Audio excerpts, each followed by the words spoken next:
Hello! On se retrouve aujourd'hui pour parler du déclenchement. C'est quelque chose qui suscite beaucoup d'interrogations et on va répondre aux principales questions. Dans la plupart des cas, le déclenchement va être décidé pour des raisons médicales, mais dans certains cas et dans pas mal de maternités, pour convenance personnelle. C'est-à-dire parce que la maman ou le couple le souhaite. Donc ça va être tout à fait possible de demander à l'équipe qui vous suit un déclenchement qui, pour beaucoup d'entre elles, vous diront OK si les conditions sont réunies. On voit ça ensemble tout de suite.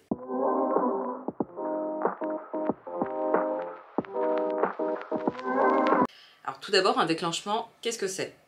Donc ça va être l'induction de façon artificielle de contractions pour démarrer le travail. Dans un accouchement dit naturel, entre guillemets, on va avoir des contractions qui, dans le cadre du travail, vont être efficaces, c'est-à-dire qu'elles vont modifier le col. Donc on va passer progressivement d'un col long, fermé, tonique, postérieur, à un col court, ramolli, et qui va progressivement s'ouvrir jusqu'à 10 cm.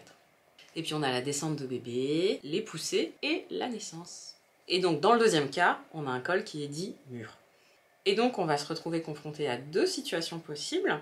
Donc soit on a un col qui est déjà mûr, et donc là on va induire des contractions souvent avec une perfusion d'ocytocine, et ou en rompant artificiellement la poche des os, ce qui va avoir pour effet de faire contracter l'utérus. Soit le col n'est pas encore mûr, et dans ce cas-là il va falloir le maturer.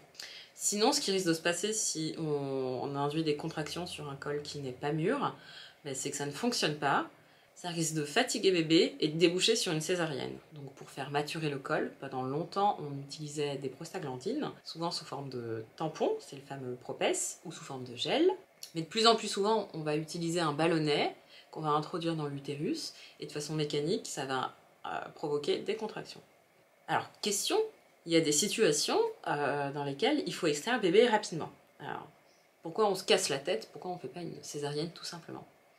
Et bien parce qu'une césarienne, c'est extrêmement lourd et c'est pas du tout dénué de risque. Quand j'étais étudiante, j'avais un chef qui répétait sans cesse, et ça nous faisait beaucoup rire, c'était sa fameuse phrase « toujours privilégier la voix basse ». Une césarienne, c'est très lourd. Il y a des risques chirurgicaux, il y a des risques liés à l'anesthésie. On met beaucoup de temps à s'en remettre, parce que littéralement, on découpe la paroi abdominale.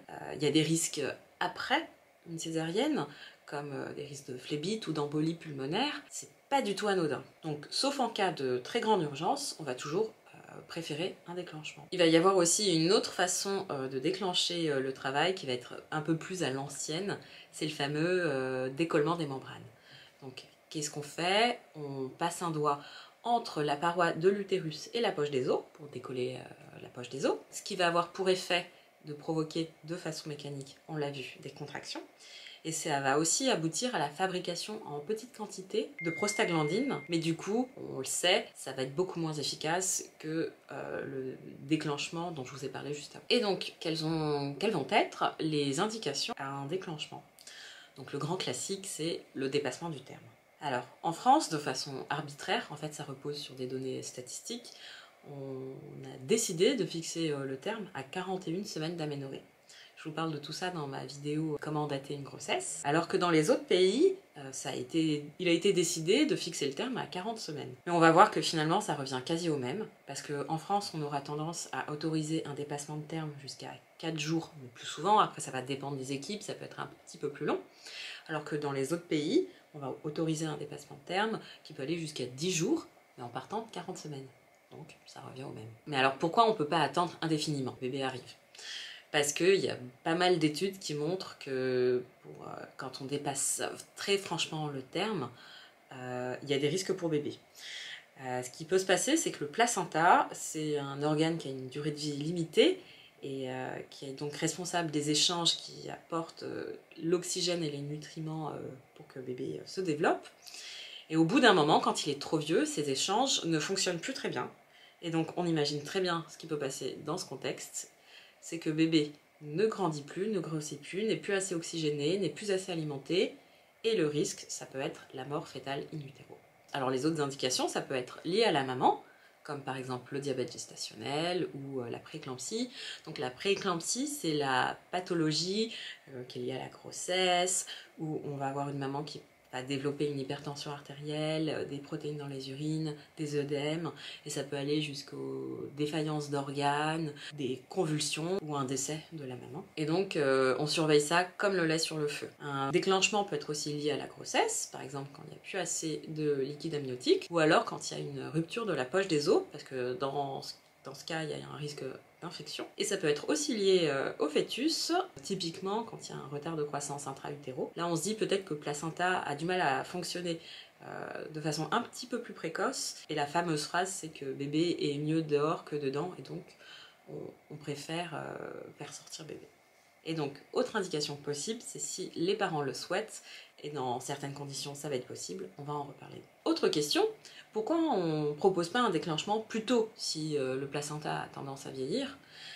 Parce qu'un déclenchement, c'est pas non plus dénué de risque. Premièrement, que contrairement à un accouchement naturel, on peut avoir des contractions qui peuvent être d'emblée plus fortes. Dans un accouchement naturel, on va avoir des paliers. Les contractions vont augmenter progressivement en intensité, et ça risque d'être moins le cas dans le cadre d'un déclenchement artificiel où on peut avoir des contractions qui vont être d'emblée fortes et du coup plus difficilement supportables par bébé. Et donc il y a théoriquement plus de risques pour bébé et théoriquement plus de risques du coup de césarienne ou de sortie instrumentale en utilisant des forceps par exemple. Un autre risque possible, ça va être que si les contractions sont d'emblée très fortes, ça risque de fatiguer l'utérus. On peut se retrouver dans une situation qu'on appelle l'atonie utérine, ça veut dire que l'utérus n'arrive plus à se contracter, et après la sortie de bébé, quand il va falloir expulser le placenta, ça peut donner lieu à ce qu'on appelle une hémorragie de la délivrance. L'utérus n'arrive plus à se contracter, et donc c'est des situations où il va saigner beaucoup plus facilement. Bon, tout ça, ça reste pas le plus souvent des cas, mais il faut quand même le savoir. Et donc pour limiter les risques, on va essayer de réaliser ce qu'on appelle une titration. Ça veut dire délivrer l'ocytocine de façon très progressive. Donc ça, c'est vraiment un principe important. De sorte à ce qu'on utilise la plus petite dose possible pour avoir des contractions efficaces, mais pas trop fortes non plus. Et ça aura aussi l'intérêt de rendre les déclenchements moins douloureux qu'avant.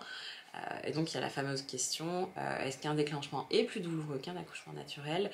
Ça a tendance à être de moins en moins le cas, grâce à la titration.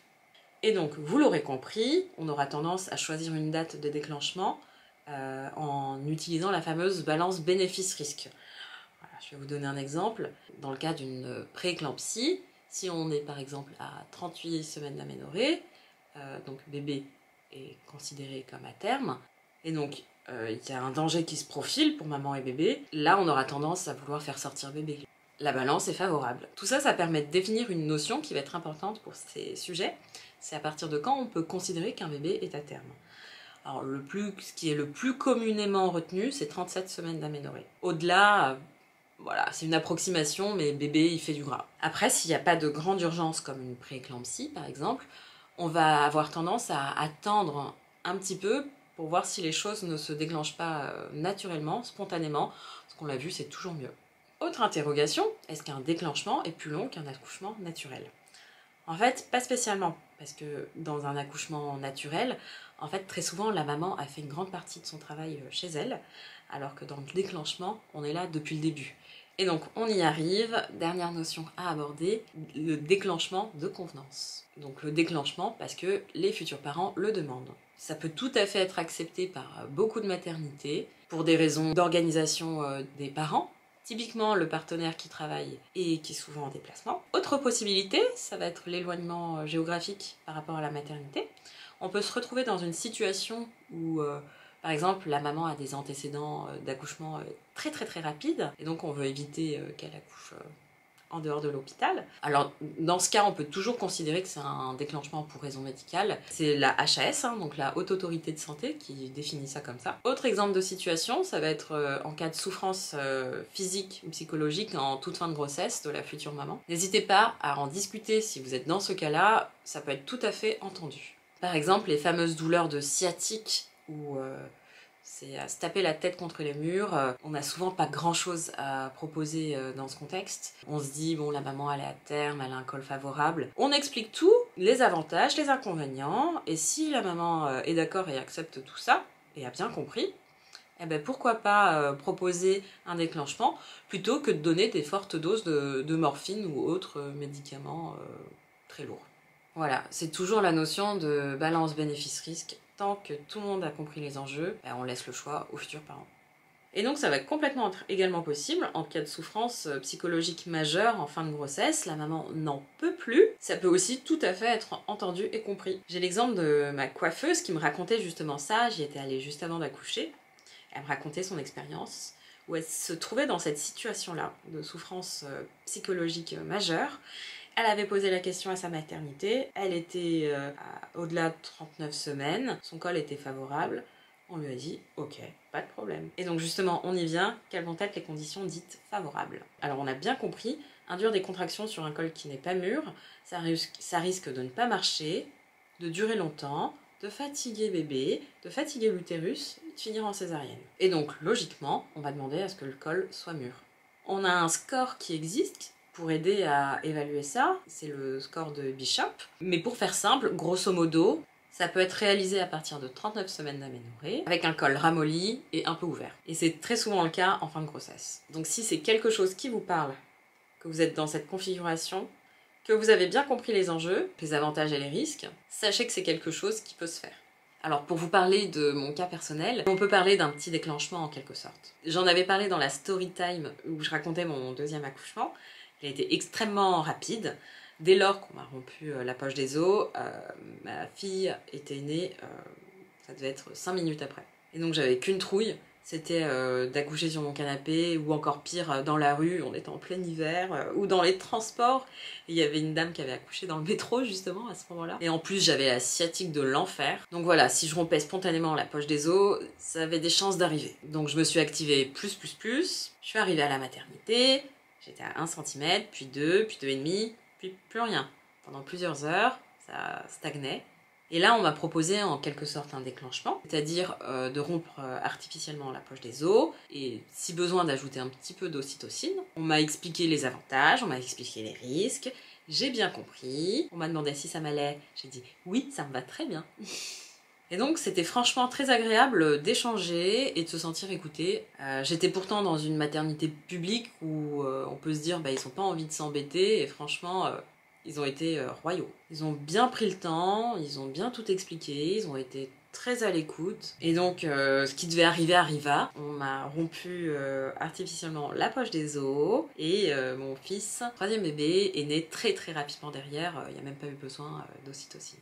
Donc c'est la fin de cette vidéo, j'espère qu'elle vous a plu. N'hésitez pas à me dire si vous avez appris des choses. En tout cas moi personnellement j'ai appris ça que très récemment, que c'était une possibilité qui existait. Si vous avez des questions, n'hésitez pas aussi à les mettre en commentaire, je me ferai une joie d'y répondre. Si vous l'avez aimé, n'hésitez pas à la liker, c'est toujours hyper agréable pour nous et c'est toujours aussi hyper motivant. Et je vous dis à très bientôt, bye!